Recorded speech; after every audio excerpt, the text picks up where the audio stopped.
Thanks for joining me. This is the first part of a series looking at the gravestones in the churchyard at Cilrhedyn. Due to the fact that I am having to cut my way through undergrowth to get to the memorials, I haven't been able to do this in any thematic way, so this is pretty much a random selection of the stories of those buried here, but I hope you'll find them interesting. This cross marks the final resting place of the Reverend James Banks Herbert, M.A. Oxon, who was rector here from 1856 until his death in 1896. When he came here, the church was in an appalling condition. In 1860, a visiting clergyman from England described it thus: "It has no door, and the roof was so full of holes that one might have supposed a discharge of shot had been sent through it, and when the weather was wet, the rain descended on my back when I was engaged in the service." J.B. Herbert managed to get things to change.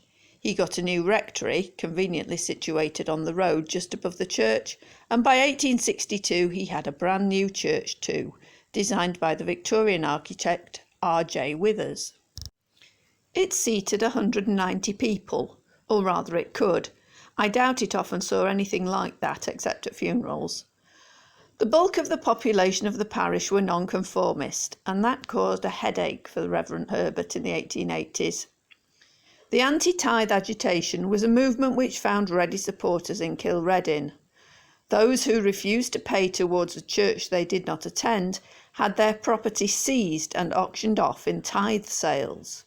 This hardly made Mr. Herbert popular in his own parish. He died in 1896, aged 69, after 40 years as rector, and a stained glass window was placed in the church in his memory. Elizabeth Ann, his widow, had to leave the rectory on his death and moved to Cardiff, where she lived with 4 of her adult children. She had 14 children, only one of whom, Margaret Mary, did not survive into adulthood. Little Margaret Mary is buried here with her parents and 2 of her married sisters, who died in their 20s. Mrs. Herbert died in December 1906, and her body was brought by train from Cardiff to Newcastle Emlyn and then buried here with her family. Sadly, the church is in ruins. The stained glass window his family paid for is gone, and the Herbert's grave is disappearing under an unruly mass of laurel branches. At the other side of the churchyard, on the other side of the church ruins, is a man who crossed swords with the Reverend J.B. Herbert and was on the other side in the Tithe War. Mr. Samuel Thomas of Gilvach-Maison was one of the organisers of a petition asking for tithes to be reduced. The answer was an emphatic no. The Thomas family, Samuel, Sarah and their 8 children, had farmed here all their lives. When Samuel died in 1894, aged 77, he was described as a loving husband, kind father and respected neighbour. He was a member of Capel y Graig in Trelech, but he chose not to be buried there. He had been born at Timower Farm, next to this churchyard, and so it was back here he came on his last journey, even if it did mean the burial service had to be conducted by his one-time enemy J.B. Herbert. Side by side, 2 old stones for 2 old people who had no choice where to be buried. When the Joel family lived in Cilrhedyn, this was the only burial ground in the parish. Thomas Joel died in 1800, aged 88 years of age. His grandson David died 7 years later, enjoying only 16 years of life. Anne, probably the wife of Thomas, died in 1822, having lived to the amazing age of 105. That means she was born in the reign of King George I and lived through the reigns of all the Georges from 1st to 4th. Elizabeth was the wife of Daniel Evans. They farmed Penfernon in East Cilrhedyn, only 14 acres in size, and they had 10 children. They lived at this farm for over 40 years, and for the last few decades Daniel and Elizabeth were helped by their second daughter Lizzie and youngest son Daniel. Elizabeth's husband died in 1905 at the age of 74, having been ill for some years. He was a talented poet, despite having little education. He was a member of Cilrhedyn Chapel and is buried there.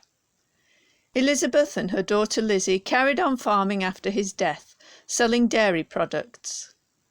Elizabeth died in 1914 after 9 hard years of widowhood, aged 80. She rests here alone. Lizzie, who never married, and her oldest brother Benjamin were buried with their father in 1921 and 1934. The farm of Cilrhedyn Hall, or Plasloini as it was also known, was associated with Cilrhedyn Church. In the 1840s, the then curate of Cilrhedyn, David Hughes, lived here. David Evans lived here before that. He died in 1820, aged 54.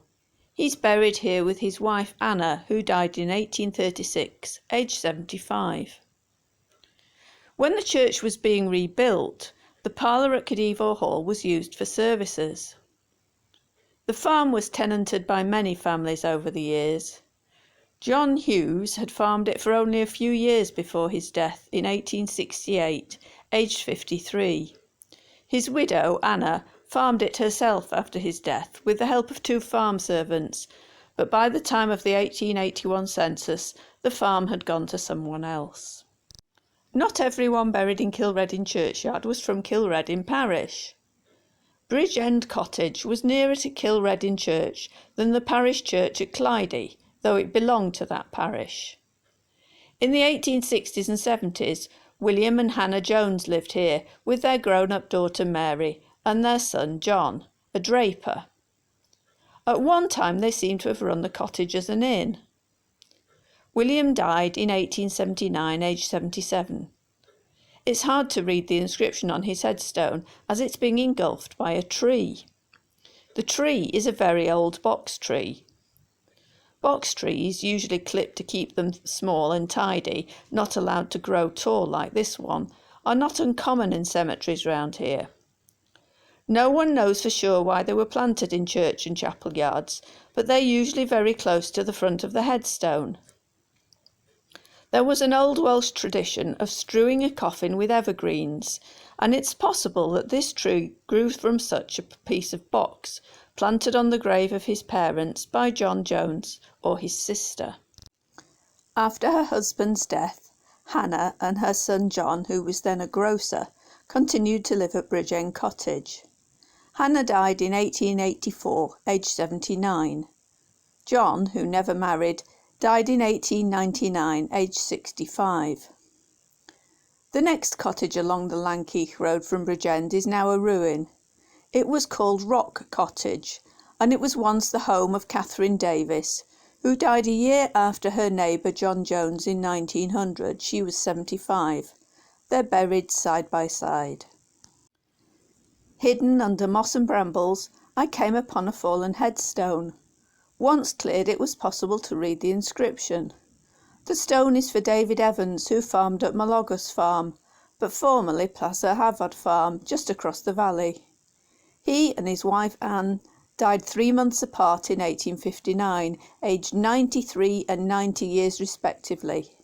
The inscription says, "These aged couple lived together as husband and wife for the long space of 72 years. Also remembered on the stone, but not buried here, their second son John Evans, an assistant surgeon in the Royal Navy. It tells us he died of yellow fever in 1802, aged 23 years, on board His Majesty's ship Garland, under the command of Lord Hugh Seymour, then Commander-in-Chief of the Jamaica Station." Another long-lived couple lie nearby. William and Esther Evans lived at Penrhewclych in Cilrhedyn parish. They died 10 years apart in 1822 and 1832. William lived to 89 and Esther to 98. I am surprised to find so many people buried here who lived such long lives. It must have been a relatively healthy place to live. I hope you enjoyed this first virtual tour of Cilrhedyn Churchyard. Please remember to hit the like button if you did, and if you haven't already, please subscribe to my channel and hit the bell icon so you know when new videos come out. And as always, thank you for watching.